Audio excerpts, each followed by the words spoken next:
திருவல்லிக்கேணி பார்த்தசாரதி பெருமாள் கோவிலின் வரலாறு மற்றும் சிறப்புகள் இதோ. பெயர் காரணம். திருவல்லிக்கேணி திரு அல்லி கேணி என்பது அல்லி மலர்கள் நிறைந்த குளம் என்று பொருள்படும். இங்கிருக்கும் கைரவிணி தீர்த்தத்தில் ஒரு காலத்தில் அல்லி மலர்கள் நிறைந்து காணப்பட்டதால் இப்பெயர் பெற்றது. பார்த்தசாரதி மகாபாரத போரில் அர்ஜுனனுக்கு பார்த்தன் தேரோட்டியாக சாரதி கிருஷ்ணர் இருந்த கோலத்தை குறிப்பதால் இப்பெயர் வந்தது.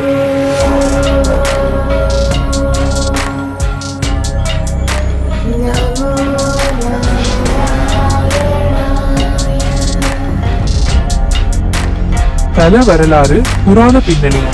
1. சுமதி மன்னன் வேண்டுதல்.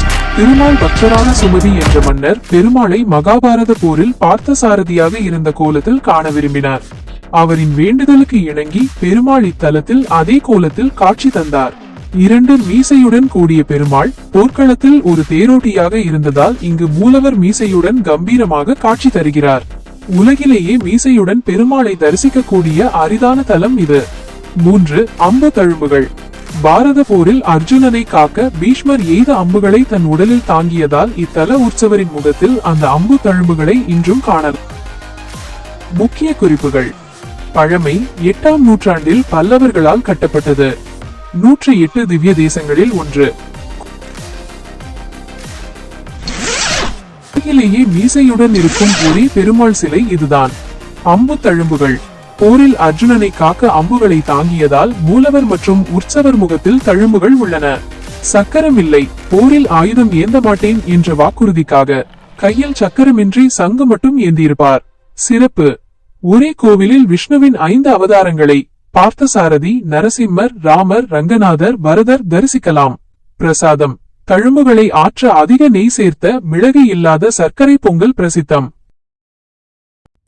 శాంతాకారం భుజగశయనం పద్మనాభం సురేశం విశ్వాధారం గగనసదృశ్యం మేఘవర్ణం శుభాంగం లక్ష్మీకాంతం కమలనయనం యోగి ఉద్యానగమ్యం వందే విష్ణుం భవభయహరం సర్వలోకైకనాథం. ஓம் நமோ நாராயணாய.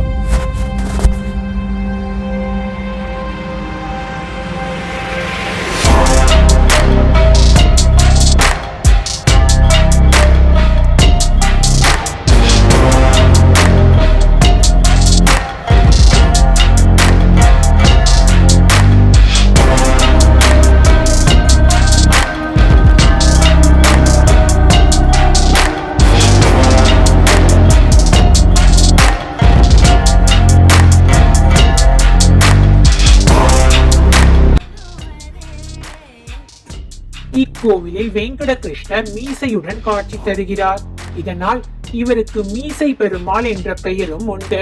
வைகுண்ட ஏகாதசி திருவிழாவின் போது பகல் 10 6ஆம் நாளில் இருந்து 10ஆம் நாள் வரையில் 5 நாட்கள் மட்டும் இவரை மீசை இல்லாமல் தரிசிக்கலாம். கங்கை பிரவாகத்தில் ஒருவன் தன் சிரமுங்கி எழுவதனால் எதையும் பிராப்தம் பெற மாட்டான். ஆனால் பாவங்களை தொலைத்து நல் வழியை வேண்டி முங்கினால் அவனுக்கு கங்காஜலம் முக்தியை நல்கும். பார்த்தா சிந்தித்துப் பார் அர்ஜுனா. நீ சங்கடங்களில் உழலப் போகிறாயா, இல்லை சமர்ப்பணத்தால் சமர் செய்யப் போகிறாயா?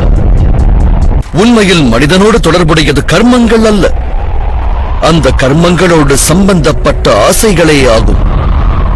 எவ்வாறு மாதவா?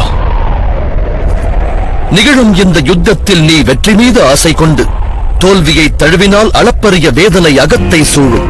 அந்த வேதனை உன்னை ஏனைய காரியங்களை செய்ய தூண்டும். ஆதலால் நீ மறுஜன்மம் எடுப்பாய்.